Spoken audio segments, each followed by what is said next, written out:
Bonjour, nous voici au 9e jour de la neuvaine à Pauline Jaricot. Le thème d'aujourd'hui est l'Eucharistie. Cette vie en Dieu et avec Dieu, une présence qui était très chère à Pauline.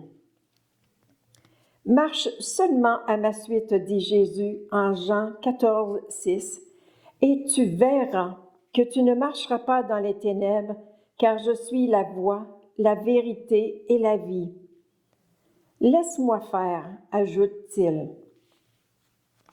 D'abord, je vous invite à faire ensemble un bout de chemin dans la vie de Pauline Jaricot, qui a su par son intimité avec le Christ se laisser conduire par l'Esprit de Dieu.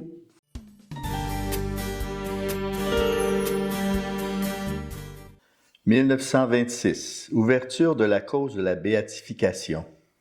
En 1922, soit un siècle après sa fondation, l'œuvre de la propagation de la foi, inspirée par Pauline Jaricot, a été élevée par Pie XI au rang d'œuvre pontificale et a vu son siège transféré à Rome. En 1926, le même pape rend hommage au génie missionnaire de Pauline et introduit sa cause de béatification. Pour la première fois, toute l'Église est appelée à célébrer le dimanche de la mission universelle, l'avant-dernier dimanche du mois d'octobre.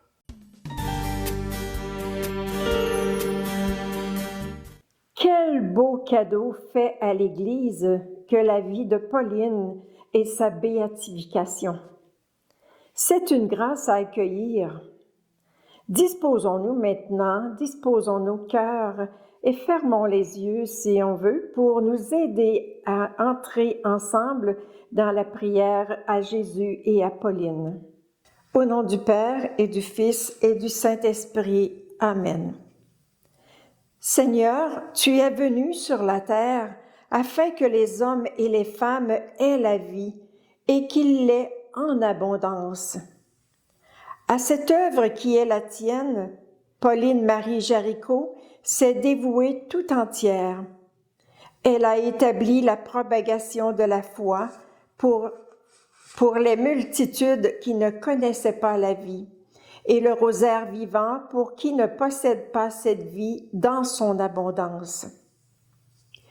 Bienheureuse Pauline Jaricot, toi qui as consacré ta vie à répandre le royaume du Christ en servant Dieu et tes frères et sœurs en humanité, intercède pour nous et que Dieu daigne nous accorder la grâce que nous demandons humblement.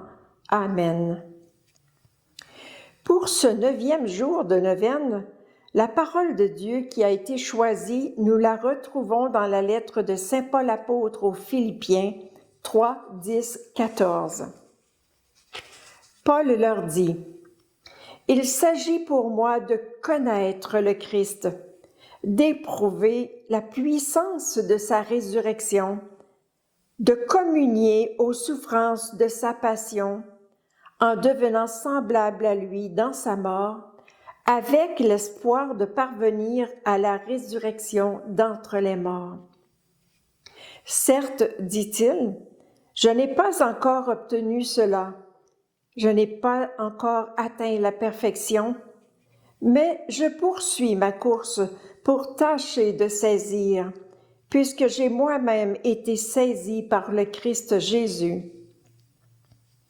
Frères et sœurs, quant à moi, je ne pense pas avoir déjà saisi cela. Une seule chose compte. Oubliant ce qui est en arrière et lancé vers l'avant, je cours vers le but en vue du prix auquel Dieu nous appelle là-haut dans le Christ Jésus. Oui, mes amis, rendons grâce à Dieu pour ce témoignage de foi de saint Paul et pour celui de Pauline, dont la vie intérieure ressemblait à celle de saint Paul. Car toute sa vie, Pauline Jaricot a marché dans la lumière de l'Évangile et de l'Esprit Saint, bien sûr, qui guide les baptisés et toute l'Église missionnaire. En terminant sa vie, Pauline laisse un précieux conseil aux disciples missionnaires en leur disant « Laissez faire Jésus et l'Esprit Saint dans toutes les circonstances de votre vie, engagés au service du royaume. » Et parce que c'est tellement important, je vous le répète, laissez faire Jésus et l'Esprit Saint dans toutes les circonstances de votre vie, engagés au service du royaume. Comme je viens de le dire, Pauline est disciple à l'exemple de saint Paul qui s'est laissé saisir par le Christ. La vie de Pauline a été Eucharistie, une vie donnée au service du royaume et des autres. Maintenant, quand on parle de la mission, celle qui nous est confiée, ce n'est pas notre mission à nous, mais bien la mission du Christ à laquelle nous collaborons.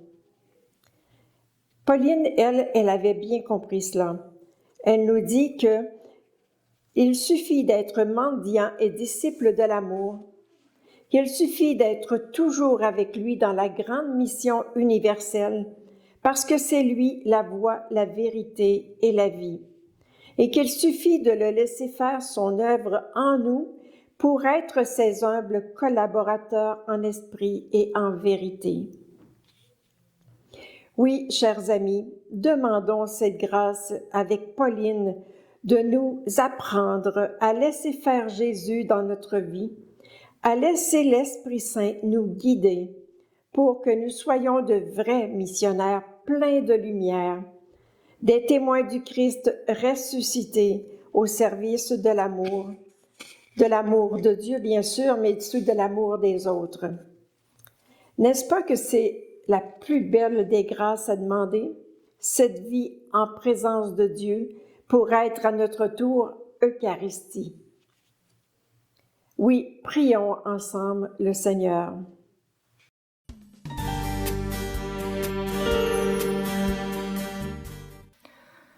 Bienheureuse Pauline Jaricot, ta vie nous montre qu'être unis constamment à Jésus donne de bons fruits, des fruits qui demeurent. Femme saisie un jour par le Christ, toute donnée à cause du royaume, prière et charité sont devenues ton offrande quotidienne, ta vie féconde de tous les jours. Ta passion pour soutenir la mission t'a faite fondatrice d'œuvres de prière et de charité universelle. Ton souci de justice t'a fait rencontrer les pauvres et lutter avec eux jusqu'à la racine de leurs maux. Tu es modèle pour les disciples missionnaires que nous voulons être en notre temps, pour les baptisés engagés dans les pas du ressuscité. Accompagne-nous dans notre conversion à la mission qui demande de simplement laisser Jésus faire sa demeure en nous et laisser faire l'esprit d'amour en tout. Amen. Bienheureuse Pauline Jaricot, femme passionnée de la mission, priez pour nous.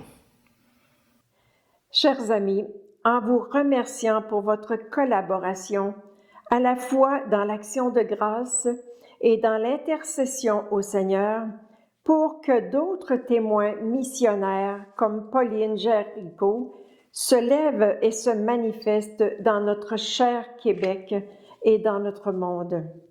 Accueillons la bénédiction de notre Dieu qui est Père, Fils et Esprit Saint. Amen. Bonne journée et bonne mission en n'oubliant pas de laisser Jésus et son Esprit Saint faire son œuvre en toi et en moi. Alors, à la prochaine.